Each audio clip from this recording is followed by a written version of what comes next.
दोस्तों, ईरान और इजराइल के बीच में युद्ध हुआ, ये हम सब ने देखा। लेकिन असली तस्वीरें उस युद्ध के बाद सामने आई कि किस हद तक इजराइल ने ईरान को उकसाया और उसके बाद ईरान ने हमला किया।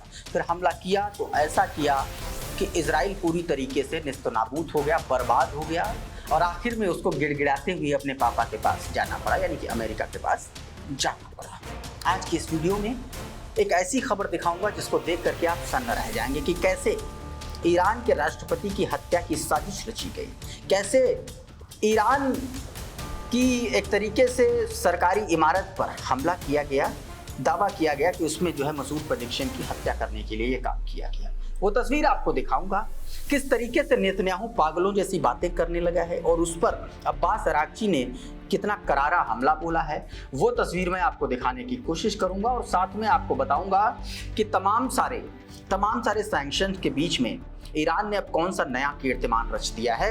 वो तस्वीर और इसके अलावा और भी तमाम सारी बड़ी खबरें हैं जो आपको मैं दिखाने की कोशिश करूंगा। लेकिन सबसे पहले जरा ये तस्वीर देखिए।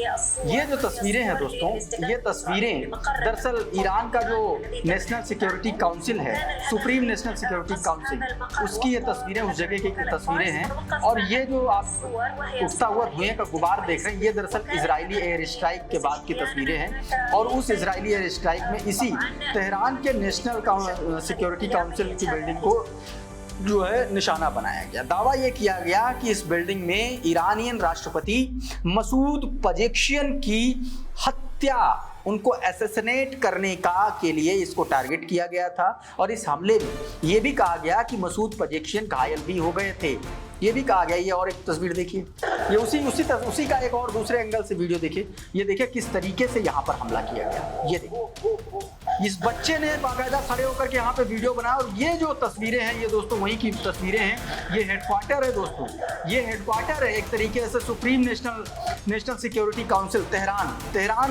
में ये हमला किया गया। और जिस वक्त हमला किया गया, बताया गया मसूद पेज़ेश्कियान वहाँ मौजूद थे और उसमें वो घायल हो गए थे।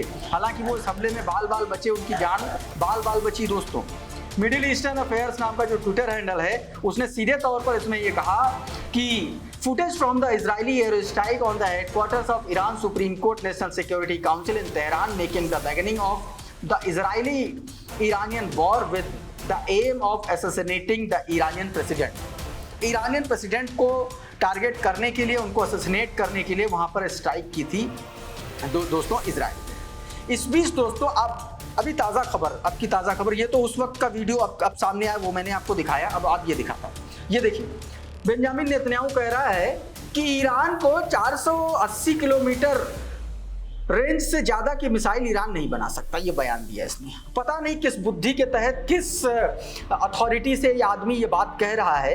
ये बात ना ईरानियन को समझ में आई, ना पूरी दुनिया के उन लोगों को, जियो पॉलिटिक्स पर जो लोग नजर रखते हैं या इंटरनेशनल अफेयर्स को जानते समझते हैं, उन किसी को भी समझ में नहीं है। लेकिन इस आदमी ने इसको कुछ बोलना था तो इसने बोल दिया।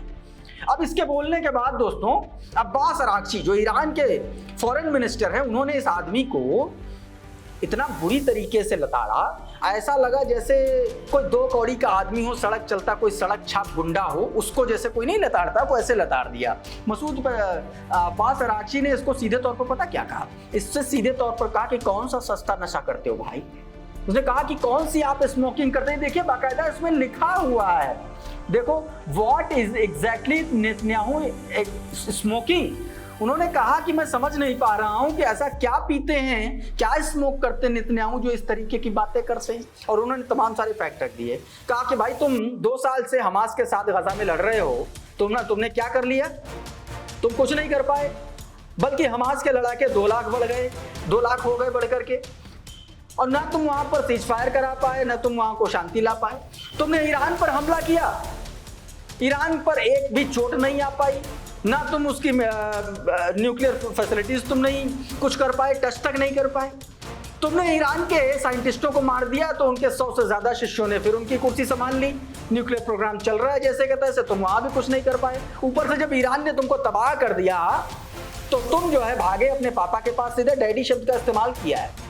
पापा यानी कि इजराइल का पापा, यानी कि अमेरिका, यानी कि डोनाल्ड ट्रंप। वहां तुम भागे लयन पहियन लेकर के तुम वहां भागे और उसके बाद गिड़गिड़ाते हुए गए भैया सीज फायर करा दो। उसके बाद डोनाल्ड ट्रंप ने सीज फायर कराया, वहां पर भी तुम मुंह की खाए। तो इस तरीके से इसको लताड़ दिया।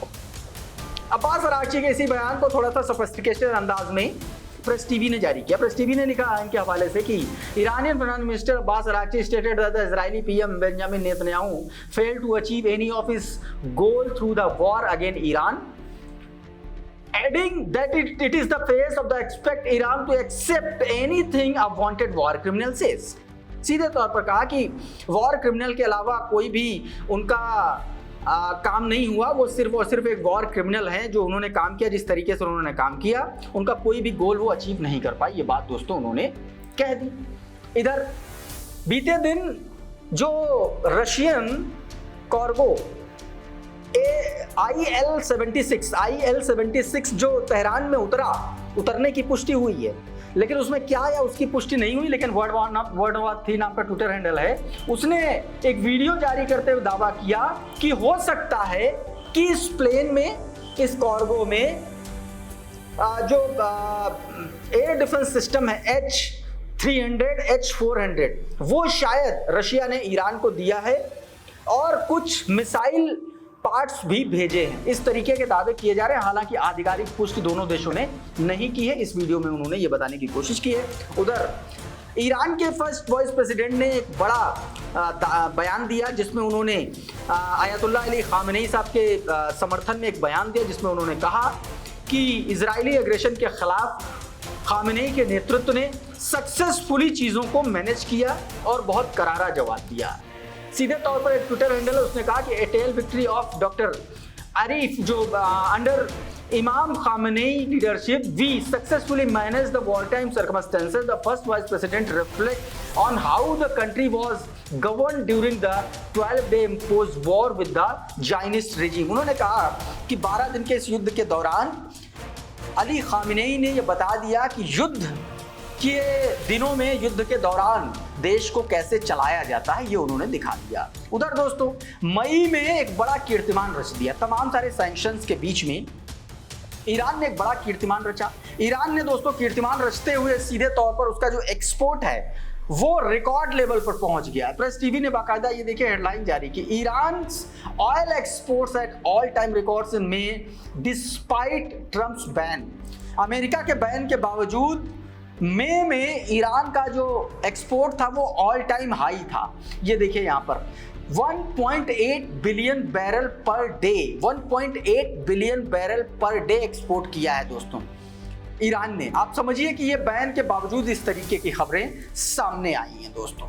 तो कुल मिलाकर के लगातार इजराइल पर एक दबाव बन रहा है और ईरान ने अपनी ताकत लगातार बढ़ाई है। फिलहाल इस वीडियो में इतना ही। बहुत बहुत शुक्रिया, बहुत बहुत धन्यवाद, नमस्कार।